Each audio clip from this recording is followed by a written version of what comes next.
सुनना। परीक्षित जी ने कहा ठीक है कलयुग, अगर तुम मेरे राज्य में रहना चाहते हो तो जो मैं स्थान दे रहा हूं तुम वहां रहो।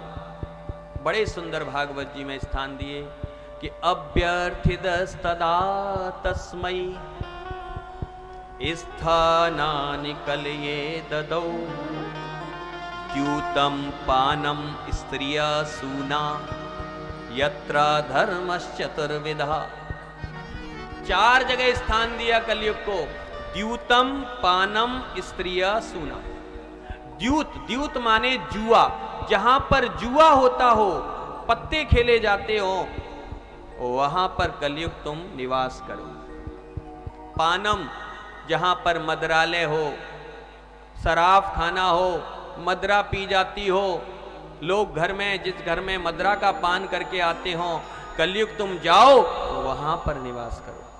देखो, मदरा पीने के लिए, शराब पीने के लिए स्पष्ट मना किया।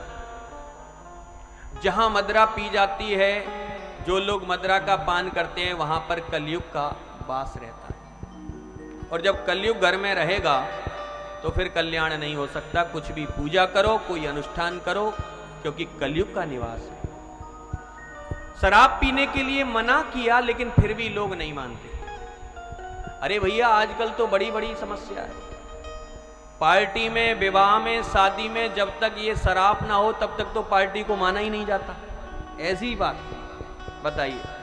खूब मना करते संत महापुरुष कि शराब मत पियो भैया, लेकिन फिर भी लोग नहीं मानते। एक जगह एक डॉक्टर ने लिखा था अपना प्रचार, उसमें लिखा था कि शराब छुड़ाएं, मिलें डॉक्टर अभिषेक वर्मा, और अपना पता लिखा था।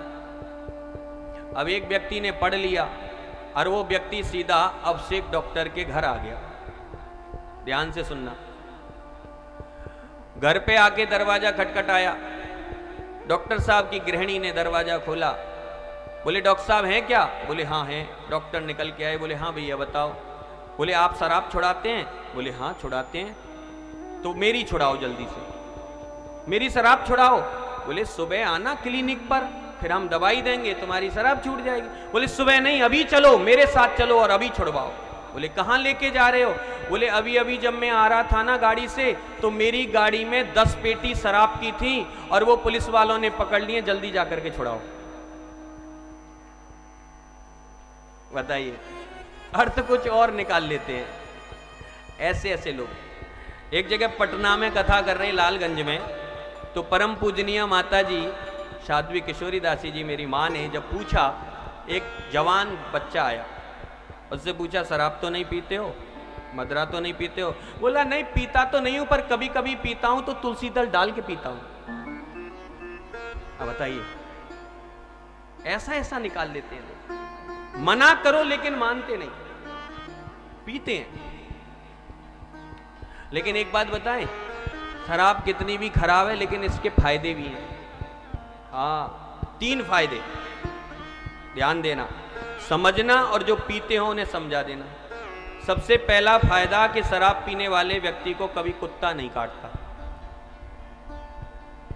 दूसरा फायदा, शराब पीने वाले व्यक्ति के यहां कभी चोरी नहीं होती। और तीसरा मोस्ट इंपोर्टेंट फायदा कि शराब पीने वाला व्यक्ति कभी बूढ़ा नहीं होता। अब क्यों? कुत्ता क्यों नहीं काटता? क्योंकि कुत्ता समझता है ये तो मेरा मित्र है। जैसे मैं नालियों में और गली में पड़ा रहता हूं, ऐसे ये पी के पड़ा रहता है, तो मित्र का कभी अहित नहीं करना चाहिए, इसलिए कुत्ता उसे कभी नहीं काटता। पहला फायदा। चोरी क्यों नहीं होती?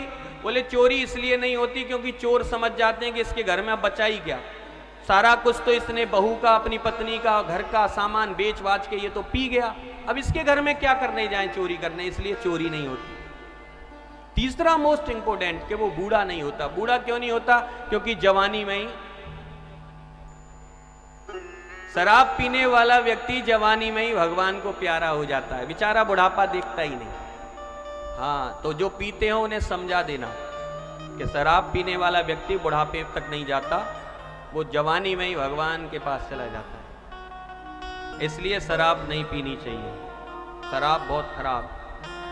तो कलयुग से कहा तुम जाओ ऐसे स्थान पर रहो, द्यूतम पानम स्त्रिया, जहां वैश्याएं वैश्यावृत्ति करती हैं, कलयुग तुम जाओ वहां रहो। जहां कसाई खाना है, हिंसा है, जीव हत्या होती है, वहां तुम रहो। जीव हत्या के बारे में बताया है। आप लोगों को ध्यान हो, पहले घड़ी नहीं होती थी, घड़ी। आप लोग जो बुजुर्ग हैं वो जानते होंगे, घड़ी नहीं होती थी गाँव में। अब तो सारी व्यवस्था हो गई, अब तो वो लुप्त ही हो गई। अब घड़ी भी चली गई, टॉर्च भी चली गई। अब तो एक मोबाइल ऐसा आ गया, इसमें सब है, कैमरा भी खत्म, सब सब केवल मोबाइल में सब। हाँ, पहले घड़ी नहीं होती थी, लेकिन गांव में आपने सुना होगा कि ठीक 4 बजे ब्रह्म मुहूर्त में मुर्गा बोलता था। हाँ, और मुर्गा से लोग जानकारी लगा लेते थे कि अब 4 बज गए। ठीक 4 बजे बोलता था मुर्गा। ये भगवान की बनाई हुई घड़ी थी मुर्गा। हाँ, लेकिन आज का मानव इतना दूषित हो गया कि भगवान की बनाई हुई घड़ी को ही मिटा दिया और काट पीट करके झट उसका भक्षण कर जाते, उसे ही खत्म कर दिया। अब कहां बोलते हैं मुर्गा, अब नहीं सुनाई देते। अरे भैया, इतने सुंदर सुंदर पदार्थ भगवान ने दिए, दूध, दही, अनाज, बड़े सुंदर सुंदर भोजन, उनको छोड़ करके भक्षाभक्ष क्यों खाते हो? क्यों तमोगुणी की ओर बढ़ रहे हो? तो जहां हिंसा, ऐसा दुर्व्यवहार होता है जीवों के प्रति, कलयुग जाओ तुम वहां रहो। ये 4 स्थान दिए। कलयुग ने कहा प्रभु ये तो आपने ऐसे स्थान दे दिए, यहां तो कोई जाना पसंद नहीं करेगा, इसलिए एक स्थान मेरी मर्जी का मुझे दे दो। परीक्षित जी ने कहा क्या चाहिए? बोले मुझे स्वर्ण में स्थान दे दो, सोने में। एक जगह हम कथा सुना रहे हैं कि सोने में कलयुग रहता है। अब माताएं बैठी, माताओं ने अपना सोना देखा कि इसमें कलयुग तो नहीं आ गया। हाँ, सोना पहन के बैठी, नहीं नहीं, उसमें कलयुग नहीं। कलयुग कौन से सोने में रहता है? जो दूषित धन है, जो दूषित धन के द्वारा बनाया हुआ स्वर्ण है, अधर्म की कमाई का है, उस स्वर्ण में कलयुग आकर के निवास करता है। स्थान दे करके परीक्षित जी महाराज चले गए।